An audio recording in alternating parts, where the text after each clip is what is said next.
மணிப்பூர் மாநில முதலமைச்சர் பாதுகாப்பு வாகனம் மீது நடத்தப்பட்ட தாக்குதலில் ஒருவர் காயமடைந்திருக்கிறார்.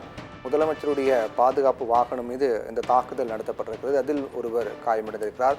மணிப்பூர் மாநிலம் ஜீனிபம் பகுதியில் முதலமைச்சருடைய பாதுகாப்பு வாகனம் சென்றது. அப்போதுதான் இந்த திடீர் தாக்குதலானது நடத்தப்பட்டிருக்கிறது.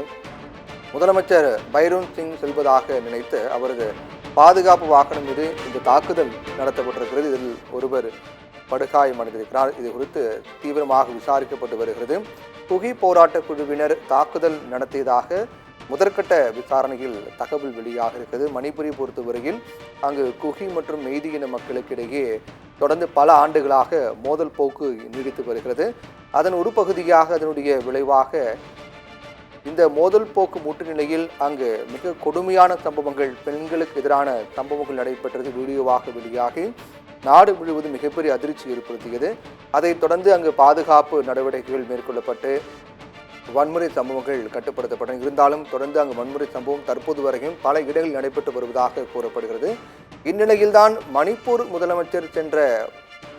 முதலமைச்சருடைய பாதுகாப்பு வாகனம் மீது தாக்குதல் நடத்தப்பட்டிருக்கிறது.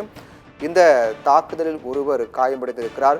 மணிப்பூர் முதலமைச்சர் செல்வதாக நினைத்து இந்த தாக்குதல் நடத்தப்பட்டிருப்பதாகவும், முதலமைச்சர் பைரோன் சிங் செல்வதாக நினைத்து அவரது பாதுகாப்பு வாகனம் மீது இந்த தாக்குதல் நடத்தப்பட்டிருக்கிறது. இந்த தாக்குதல் நடத்தியவர் குறித்து போலீசார் தீவிரமாக விசாரித்து வருகிறார்கள். முதற்கட்ட விசாரணையில் குகி போராட்ட குழுவினர் தாக்குதல் நடத்தியதாக தெரிய வந்திருக்கிறது. தொடர்ந்து அந்த பகுதியில் கூடுதல் போலீஸ் பாதுகாப்பு போடப்பட்டிருக்கிறது. பைரோன் சிங் சென்ற வாகனம் நினைத்து இந்த தாக்குதல் மேற்கொள்ளப்பட்டிருக்கிறது. ஒருவேளை முதலமைச்சர் சென்றிருந்தார் நிலைமை என்னவாக இருக்கும் என்ற கேள்விக்குறியும் தற்போது எழுந்திருக்கிறது. அங்கு நடக்கக்கூடிய வன்முறை சம்பவங்களை சரியாக கட்டுப்படுத்த நடவடிக்கை எடுக்கவில்லை என்று முதலமைச்சர் மீது குற்றச்சாட்டுகள், புகார்கள் முன்வைக்கப்பட்டு வரும் நிலையில் இந்த தாக்குதல் சம்பவம் என்பது பரபரப்பை ஏற்படுத்தியிருக்கிறது.